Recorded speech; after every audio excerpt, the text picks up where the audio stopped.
Thanks for tuning in to Back to Health, the podcast that brings you up-to-the-minute information on the latest trends and breakthroughs in health, wellness, and medical care. Today's special episode is part of our Women's Health Wednesday series, which features in-depth conversations with Weill Cornell Medicine's top physicians on issues surrounding women's health throughout the life course.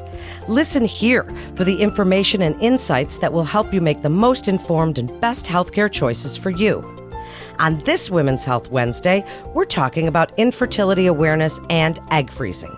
I'm Melanie Cole, and joining me is Dr. Steven Spandorfer. He's an associate professor of obstetrics, gynecology, and reproductive medicine at the Ronald O. Perlman and Claudia Cohen Center for Reproductive Medicine at Weill Cornell Medical College. Dr. Spandorfer, it is a pleasure to have you join us today. So for this Women's Health Wednesday, we're talking infertility and egg freezing, and we'll get into that a little bit later. But as we start, tell us a little bit about how common it is to have fertility issues. And is it mostly the women? Is it sometimes the men? Tell us a little bit about what you see going on. Well, first of all, thank you very much for having me today. I'm honored to be able to discuss this with you because it really is a very common theme for many women, and yet it's often not really spoken about. I think many people view sort of fertility as a given, but then when they become infertile, it's almost there's some sort of embarrassment or shame for some people, and they don't like to talk about it. It's clearly not dinner time conversation. But infertility itself is common. About 15% of all couples will experience infertility at some point in their life. So that's, 1 in 6. It's very often seen. But it is a misconception, and I'm glad you brought it up. Many people think, it's something with the woman and always with the woman. But the reality is at least 40% of all couples, there is some sort of male component to the infertility. And therefore, one thing I always stress in all patients is we talk about their infertility and what the workup is that they need to make sure that their partner gets tested and we bring him into the fold to understand what's going on and not to neglect or ignore the male component of the infertility situation. Well, then I think probably a common question that you get all the time, and I know that when I was trying to get pregnant with my first and second, it was exactly what I asked my gynecologist is how long should a couple try before they seek help? When do you advise someone see a fertility specialist about how far they're willing to take this in their pursuit of fertility? So I think the most important feature of infertility does go back to the woman, and it's her age. A woman's age predicts about 80% of the equation of who ultimately is going to get pregnant. Therefore, because of this, we allow couples, the younger they are, a little more of a lengthy time of trying on their own before they seek out care. Approximately 85% of all couples trying to get pregnant will get pregnant within the first year, but that number is about 75% after 6 months. So in a woman under the age of 35, generally the thought is let them try for at least 12 months of unprotected intercourse. Or for a woman over the age of 35, we've cut that down to about 6 months, where we know most people are pregnant within those first 6 months. And therefore, after those time frames for each of those groups of women, it makes sense to at least begin doing the workup. And then from there, talking about where are we going to go as far as treatment, or do we do anything? Unlike many aspects of medicine, this is entirely an elective procedure, and therefore what we do is a balance between how much a woman wants to do, what risks she wants to take towards the various options we have to offer, and what makes sense for them as a couple.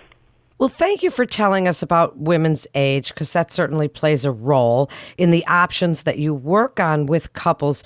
What expectations, Dr. Spandorfer, do you tell couples that they should have as they start this testing process prior to any treatments that they might have?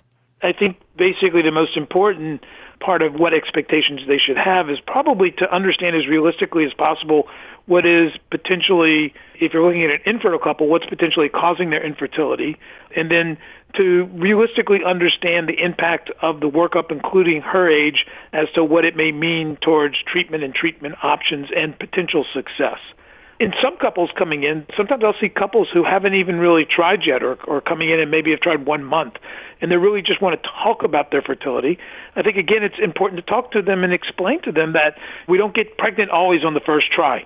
Sometimes I think basically often fathers will probably teach their daughters when they're 18 that you look at a boy, you're going to get pregnant. But the reality is that maybe it's 20-something% the first month or so, but quickly drops to about 10 to 15% per month in the second through 6 months of trying to get pregnant. So it's important for the couple to understand that there is a little bit of a process here, and it doesn't always happen immediately.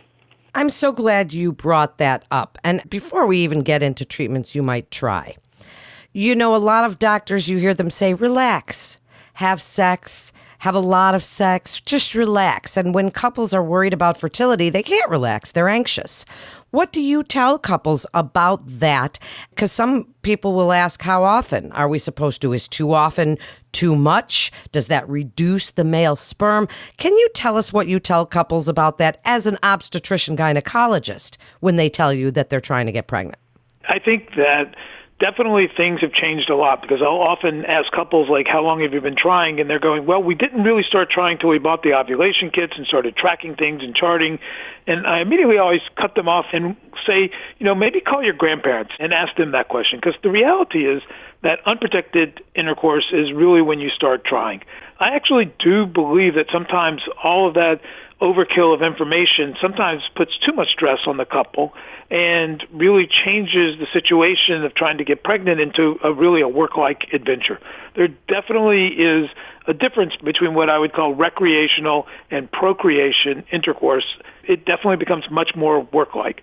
And so I think it is important that there is some truth to that, just relax, although I would never use that term because I think it just drives people crazy.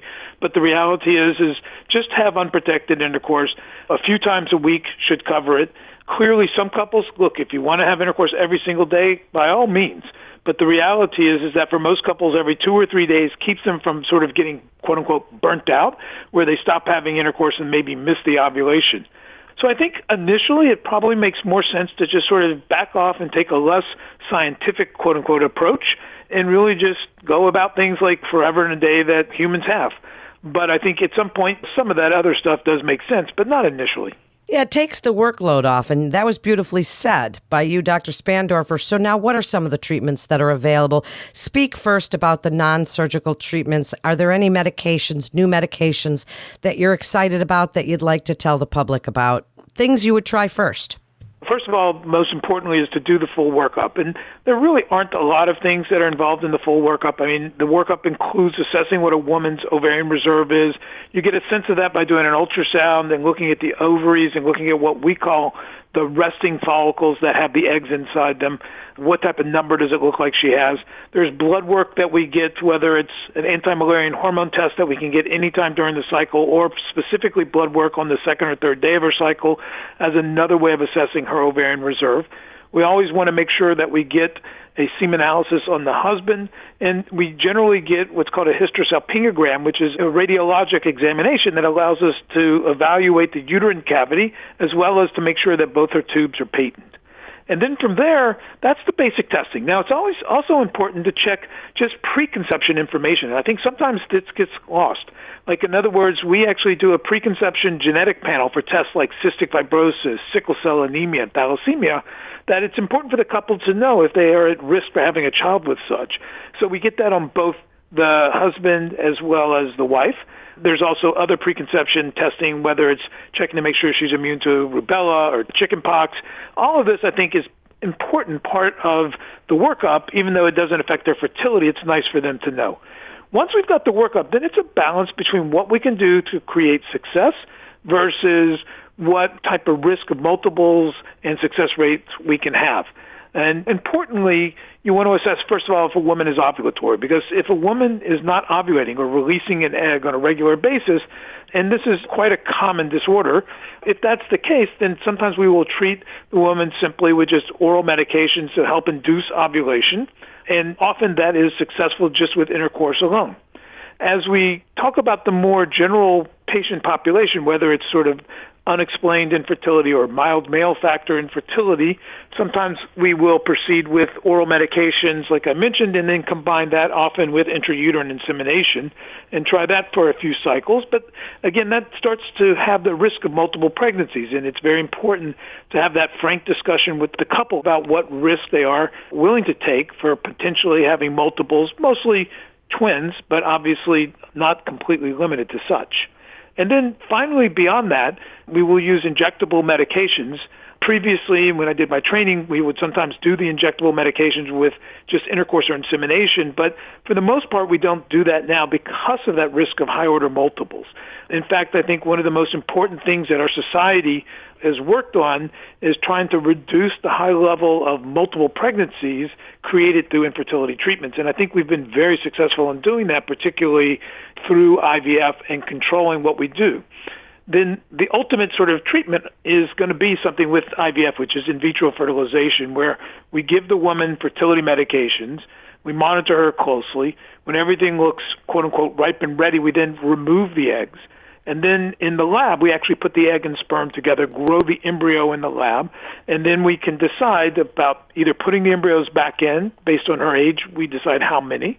But also at that point in time, we could actually do genetic or chromosome testing of the embryos as a way to potentially test to see if this embryo is normal. So there's a wide variety of things that we can do, but I think the most important overarching principle is a balance between success and reducing the complications. And the most important complication that we really try to reduce is the multiple pregnancies. Well, Dr. Spandorfer, as we said, this is also about fertility preservation. We mentioned egg freezing in the beginning. Can you tell us a little bit, just give us a brief overview of fertility preservation, who that might be for, and what does that mean to say your eggs are getting frozen? So many years ago, we started doing egg freezing, in particular on patients, God forbid, that had some sort of cancer. We're going to get chemotherapy or radiation. But the way we used to freeze eggs was really based on how we used to freeze embryos, and it wasn't a very good method, and it wasn't very successful. But we really had nothing better to offer these women at this point in time. Then that changed pretty dramatically a number of years ago to where we learned how to change the methods of how we freeze eggs to where we've actually now set it up where fresh eggs and frozen eggs are fairly equivalent in their success. And that has allowed us to sort of open this up now to not just patients that are, God forbid, having cancer and going to get some sort of treatment, but this now has allowed us to open it up for fertility preservation for people that either are not in the right place to get pregnant or don't have a partner or are concerned about their age for whatever reason. And basically, they still undergo the same IVF process. We give them the medications, we get the eggs, but then we can just freeze the eggs themselves without having to fertilize them. Years ago, the only successful method we had to really offer was perhaps to fertilize, but obviously that required having a partner or using some sort of donor sperm. Now, the major principle behind freezing eggs is based on the fact that we know about 80% of the equation of who we have success with is based on the age of the eggs. And what I tell all my patients is that the woman ages, her ovaries age, her eggs age, I age, her husband ages, but her uterus doesn't seem to age. So you could take a woman who's 35, 45, 55, not that we're going to be doing this in somebody in their 50s and 60s, but we could use their uterus, younger eggs, somebody's sperm, fertilize, grow that embryo, put that embryo back into that uterus, and you can have a successful pregnancy. So the most important predictor of success is ultimately the age of the eggs. And this now has allowed people to sort of freeze their eggs as a way to potentially preserve their fertility. I do distinctly remember when we first started doing this and somewhat using the term elective or whatever you want to call it, but basically when we first started freezing eggs in the non-cancer patient, we were all worried that basically are we sending the wrong message out to women that, you know what, freeze your eggs, pursue your career, don't worry about having children or a family. And I think what we've learned is quite the opposite, that most people coming in wanting to freeze eggs, it's not that they're necessarily saying, oh, you know what, I'm 35 now, but I don't want to have kids till I'm 50. most of them are still 35 looking for the person they want to have a family with. And I think basically this becomes a great option to be able to offer these people as a way to not sort of lose the option of having a family, of something that most of us consider so basic in life that we don't even consider it or think about it as ever a possibility that it may not happen to us. You explained that so well. What a great educator you are. So tell us a little bit as we wrap up, Dr. Spandorfer, what you tell couples every single day about going through this process. I mean, people are worried about the cost, whether insurance covers a certain amount or a certain type of infertility treatments. Kind of wrap it up for us with your best advice about infertility awareness and all of the things we've been discussing here today.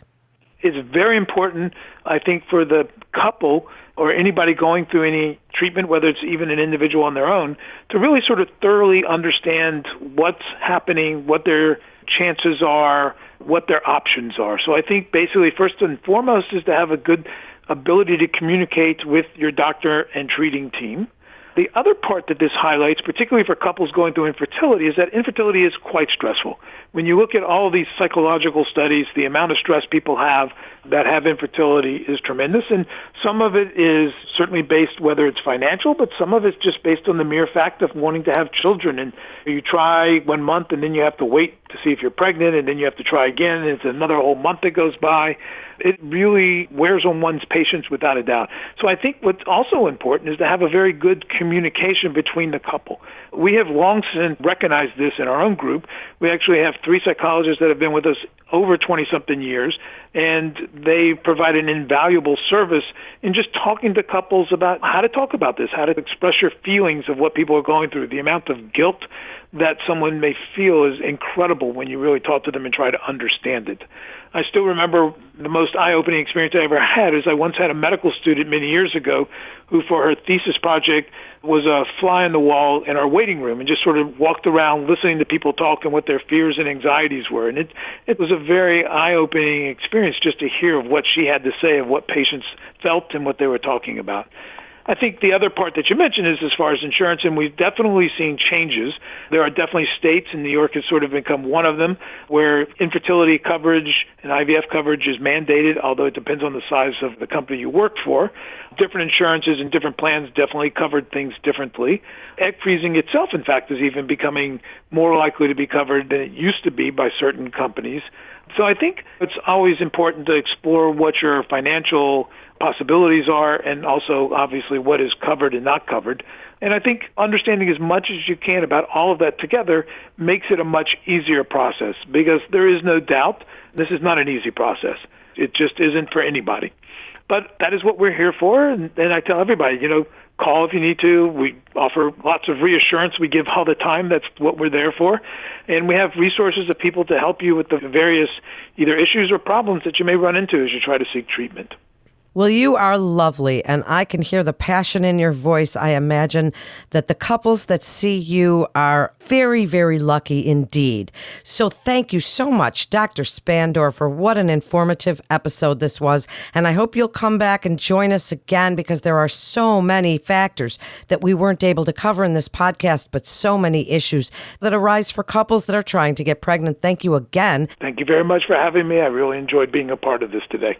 And Weill Cornell Medicine continues to see our patients in person, as well as through video visits, and you can be confident of the safety of your appointments at Weill Cornell Medicine.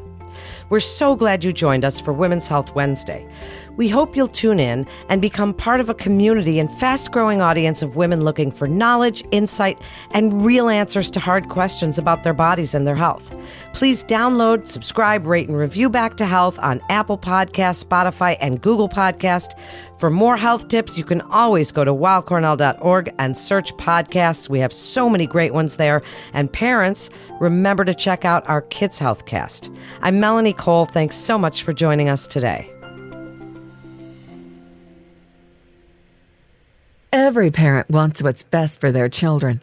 But in the age of the internet, it can be difficult to navigate what is actually fact-based or pure speculation. Cut through the noise with Kids Healthcast, featuring Weill Cornell Medicine's expert physicians and researchers discussing a wide range of health topics, providing information on the latest medical science. Finally, a podcast to help you make informed choices for your family's health and wellness. Subscribe wherever you listen to podcasts. Also, don't forget to rate us 5 stars. All information contained in this podcast is intended for informational and educational purposes. The information is not intended nor suited to be a replacement or substitute for professional medical treatment or for professional medical advice relative to a specific medical question or condition. We urge you to always seek the advice of your physician or medical professional with respect to your medical condition or questions. Weill Cornell Medicine makes no warranty, guarantee, or representation as to the accuracy or sufficiency of the information featured in this podcast, and any reliance on such information is done at your own risk. Participants may have consulting, equity, board membership, or other relationships with pharmaceutical, biotech, or device companies unrelated to their role in this podcast. No payments have been made by any company to endorse any treatments, devices, or procedures, and Weill Cornell Medicine does not endorse, approve, or recommend any product, service, or entity mentioned in this podcast. Opinions expressed in this podcast are those of the speaker and do not represent the perspectives of Weill Cornell Medicine as an institution.